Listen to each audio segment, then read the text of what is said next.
Le 100e anniversaire de Friedrich Dürrenmatt nous donne l'occasion de faire découvrir certaines facettes encore peu connues de l'écrivain et peintre en mettant l'accent sur le dialogue entre son œuvre tant picturale que littéraire. Jeune, Dürrenmatt voulait tout d'abord être peintre en associant texte-image.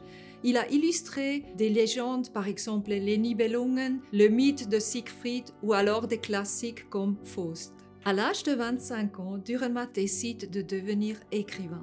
La gloire est au rendez-vous. En 1956, sa pièce « La visite de la vieille dame » devient un succès mondial. D'autres vont suivre. Encore aujourd'hui, Dürrenmatt est l'écrivain suisse le plus traduit et le plus adapté dans le monde. Toutefois, il n'abandonnera jamais sa passion pour la peinture et le dessin. Ses créations, très peu exposées et jamais mises en vente, constituent une œuvre picturale qui est pour lui un jardin secret. En effet, dessiner et peindre étaient essentiels pour sa création littéraire.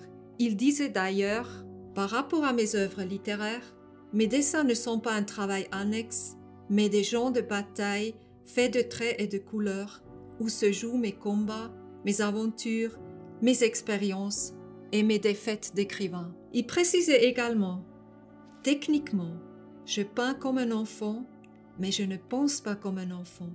Je peins pour la même raison que j'écris, parce que je pense. Ces tableaux seront découverts par le grand public que tardivement, une fois le centre Dürrenmatt-Neuchâtel inauguré en 2000. Construit par Maria Botta, notre centre est un écran idéal pour mettre en valeur et exposer son œuvre littéraire en dialogue avec son œuvre picturale. Depuis sa fondation, le CDN fait partie de la Bibliothèque nationale suisse à Berne, où se trouve également le fonds littéraire de Dürrenmatt. Friedrich Dürrenmatt n'était pas seulement un homme célèbre, il était aussi très engagé face aux injustices et aux bouleversements politiques, sociaux et environnementaux dans le monde. Les tout premiers essais nucléaires et les dangers pour l'environnement, les injustices envers les femmes, le printemps de Prague, la guerre au Vietnam, l'apartheid en Afrique du Sud, tous ces événements qui ont pris corps dans son œuvre et qui ont toujours une grande actualité. Par son rayonnement